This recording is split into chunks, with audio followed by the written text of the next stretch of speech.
Kemajuan teknologi yang dihasilkan oleh negara ini tidak hanya mengubah wajah ekonomi domestiknya, tetapi juga mempengaruhi dinamika global, mengingat sejarah panjang Tiongkok yang penuh dengan penemuan dan inovasi.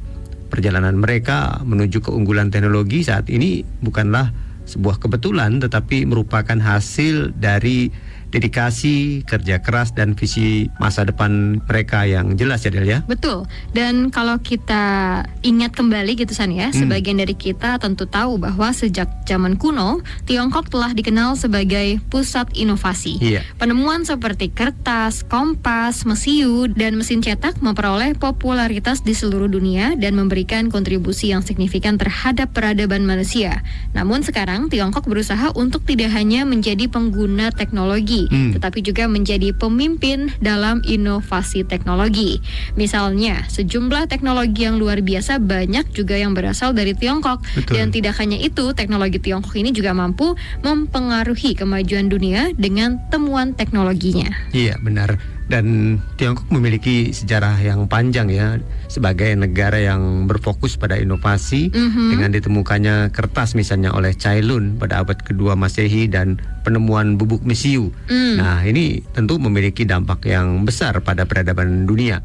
Ambil contoh misalnya penemuan kertas di Tiongkok ini telah memudahkan dalam proses pencatatan dan komunikasi. Sementara penemuan bubuk mesiu bisa mengubah cara konflik bersenjata di dunia. Jadi inovasi-inovasi ini Del telah menjadi fondasi ya bagi kemajuan teknologi baik di Tiongkok maupun di dunia pada umumnya.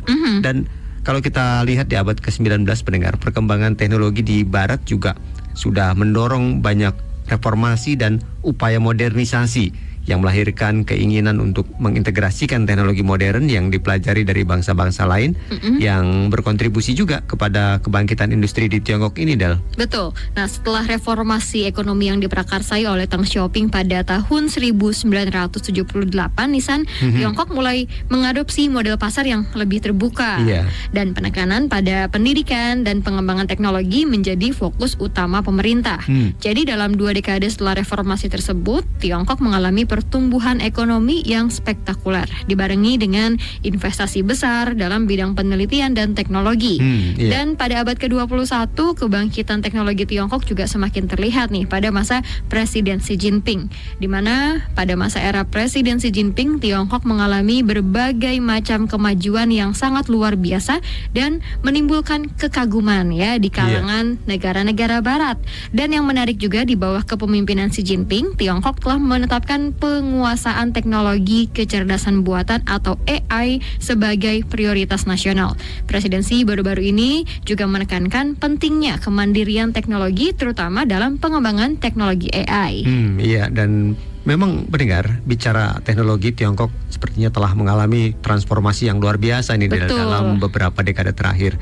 Tiongkok sudah menjelma dari negara berkembang menjadi salah satu negara dengan kekuatan teknologi terbesar di dunia. Dan melalui investasi yang besar-besaran di bidang riset, pendidikan, dan industri teknologi tinggi, Tiongkok sekarang ini berada di garis depan dalam berbagai bidang seperti misalnya kecerdasan buatan, teknologi 5G, energi terbarukan, bahkan eksplorasi luar angkasa ini, Del. Betul. Dan ada yang menarik pendengar dari inovasi teknologi di Tiongkok, di mana dalam dekade terakhir ini perusahaan-perusahaan teknologi Tiongkok seperti misalnya Huawei dan ZTE ya telah muncul sebagai pemain yang dominan di industri telekomunikasi dunia. Saya ambil contoh misalnya Huawei, Del, yang dikenal sebagai pemain teknologi 5G dan industri infrastrukturnya yang mendukung komunikasi nirkabel. Perusahaan ini telah menempatkan Tiongkok di garis depan dalam berkembangnya teknologi jaringan dan telah menjadi pionir global dalam pengembangan dan penerapan teknologi komunikasi modern. Dari pembangunan jaringan 5G terbesar di dunia hingga akselerasi Internet of Things atau IoT dalam skala nasional, Tiongkok telah menunjukkan komitmen besar terhadap transformasi digital. Perusahaan-perusahaan besar seperti Huawei, ZTE, dan China Mobile misalnya, mereka juga berperan penting ya dalam membawa Tiongkok menjadi salah satu kekuatan teknologi komunikasi dunia ini, Del. Betul sekali, Aksan. Dan pendengar, seperti yang diketahui, Tiongkok adalah salah satu negara pertama yang mengimplementasikan jaringan 5G secara luas. Perusahaan seperti Huawei dan ZTE tadi memainkan peran utama dalam mengembangkan infrastruktur 5G yang kini mendukung berbagai aplikasi mulai dari kendaraan otonom hingga rumah pintar.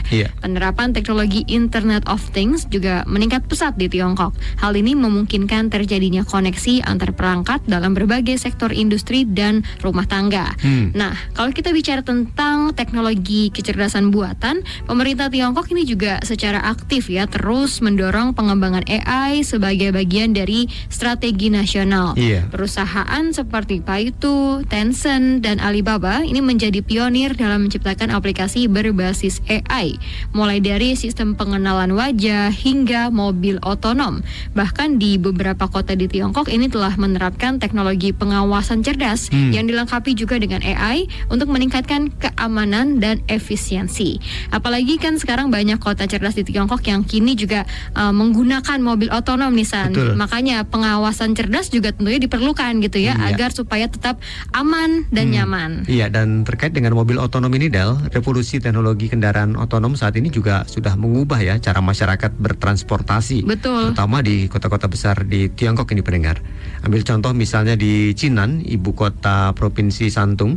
Nah, bus otonomus di kota Jinan ini dilengkapi dengan teknologi mutakhir dengan sensor yang canggih, seperti misalnya kamera dengan definisi tinggi dan sensor-sensor yang begitu banyak yang memungkinkan kendaraan ini bisa bernavigasi dengan akurat dan aman. Dan tentunya keberadaan bus ini akan memberikan harapan baru bagi inovasi transportasi di masa depan ya, Del ya. Nah, pendengar, bus otonomus di Jinan ini tidak hanya berfungsi sebagai alat transportasi saja, tetapi juga sebagai salah satu contoh bagaimana teknologi canggih bisa diintegrasikan, Del, dengan kehidupan sehari-hari. Jadi pada awal bus di Jinan ini terbuka untuk publik begitu ya, bus ini banyak menarik perhatian warga yang ingin merasakan pengalaman naik transportasi di masa depan ini, Del. Karena proyek ini tidak hanya menampilkan kemampuan kendaraan, tetapi juga integrasi infrastruktur pintar. Dan dengan pengisian daya yang sepenuhnya otomatis dan efisien, maka bus otonomus ini bisa melakukan parkir dan pengisian daya tanpa perlu campur tangan manusia. Jadi hal ini menunjukkan bagaimana potensi besar dari teknologi otonomus yang bisa mengoptimalkan efisiensi penggunaan energi, Del. Betul. Ya, pendengar, kecerdasan buatan menjadi salah satu fokus pendorong kemajuan teknologi di Tiongkok. Pemerintah Tiongkok sendiri mempunyai keinginan yang kuat untuk menjadikan Tiongkok sebagai pemimpin global dalam teknologi AI pada tahun 2030 mendatang. Oleh karena itu banyak sekali ya perusahaan di Tiongkok tadi seperti misalnya Tencent dan Alibaba, mereka berinvestasi besar-besaran gitu ya dalam penelitian teknologi AI tersebut. Jadi karena dalam era digital seperti sekarang ini sepertinya sudah mengubah kebiasaan masyarakat Tiongkok juga dalam berbelanja gitu ya. Hampir semua lini kehidupan masyarakat itu sudah mengenal yang namanya AI dan lain sebagainya. Karena setelah teknologi berkembang cepat seperti sekarang, akhirnya banyak e-commerce juga yang lahir dengan tujuan untuk memudahkan transaksi konsumen agar bisa dilakukan setiap waktu tanpa terhalang apapun. Nah, kalau kita sudah bicara soal e-commerce, nah memang e-commerce di Tiongkok ini sudah memiliki pertumbuhan yang luar biasa ya, San ya, terutama dengan kehadiran platform seperti Alibaba dan JD.com. Dan sebagai contoh, misalnya Jack Ma, pendiri Alibaba, ini telah berperan dalam mengubah cara konsumen berbelanja dengan menggabungkan teknologi pembayaran digital, pengiriman cepat, dan pemasaran online. E-commerce di Tiongkok ini menciptakan ekosistem belanja yang lebih terintegrasi dan efisien. Gitu. Iya, nah pendengar, salah satu pencapaian teknologi yang juga paling mencolok di Tiongkok adalah jaringan kereta cepat ya. Betul. Dengan kecepatan yang mencapai lebih dari 300 km per jam. Kereta cepat di Tiongkok, pendengar, sudah merevolusi cara orang bepergian antar kota. Sistem transportasi ini bukan hanya menunjukkan kemajuan teknologi, tetapi juga meningkatkan konektivitas dan merangsang pertumbuhan ekonomi. Proyek yang dipimpin oleh para insinyur Tiongkok ini juga mampu menempatkan Tiongkok di peta dunia dalam hal inovasi transportasi. Ambil contoh misalnya Tiongkok sekarang ini memiliki kereta cepat yang diberi nama CR450 yang bisa melaju dengan kecepatan sampai dengan 450 km per jam. Nah, kereta peluru ini diperkenalkan pertama kali di kota Beijing mendengar pada Desember 2024 dan ini menandai era kemajuan mutakhir Tiongkok dalam hal industri kereta api ya Delia. Jadi kereta cepat CR450 ini bisa dibilang lebih cepat daripada kereta berkecepatan tinggi CR400 Fuxing yang dapat beroperasi pada kecepatan 350 km per jam. Ini mirip yang dioperasikan kereta cepat WUS di Indonesia ini Delia. Iya, betul sekali San. Dan tidak hanya itu nih, ngomongin soal kecerdasan buatan, selain ada di sektor transportasi, ekonomi gitu ya, perdagangan, tapi juga ternyata sudah masuk sampai ke inovasi perangkat keras juga, termasuk robot humanoid yang semakin mampu berinteraksi dengan lingkungan sekitarnya dengan cara yang makin cerdas dan adaptif. Jadi udah nggak kaku lagi gitu ya, udah bisa lebih luas mereka. Jadi dalam beberapa tahun terakhir ini dunia menyaksikan bagaimana percepatan perkembangan robotik yang luar biasa, khususnya dari negara-negara yang menjadi kekuatan teknologi global. Dan Tiongkok adalah salah satu yang menjadi unggulan juga gitu ya. Dan Tiongkok tidak hanya mengembangkan robot industri, tetapi juga robot berwujud manusia tadi atau robot humanoid, yaitu robot cerdas yang dapat berjalan, berbicara, mengamati lingkungan hingga melakukan tugas-tugas yang rumit yang sebelumnya sulit untuk dilakukan manusia. Benar. Dan pendengar, bicara inovasi teknologi tentunya tidak bisa dilepaskan dari Tiongkok, Del. Karena Tiongkok sudah berinvestasi besar-besaran ya dalam program luar angkasanya. Proyek luar angkasa mereka yang berfokus pada eksplorasi dan penelitian, termasuk misi ke bulan dan Mars juga sangat menakjubkan, di mana misi Chang'e yang mengorbit ke bulan dan Tianwen-1 yang mencapai Mars ini merupakan contoh nyata dari kemajuan teknologi Tiongkok. Dan pendengar, ini juga menggambarkan bagaimana tekad Tiongkok untuk menjadi kekuatan yang diakui di bidang eksplorasi luar angkasa ya Del ya. Betul sekali San. Sebagai contoh, Tiongkok telah berhasil membuat kemajuan baru di sektor antariksa dengan meluncurkan sebanyak 12 satelit yang ditempatkan di orbit luar angkasa. Meskipun hanya 12 satelit, kemampuan satelit-satelit tersebut berbeda dari satelit pada umumnya.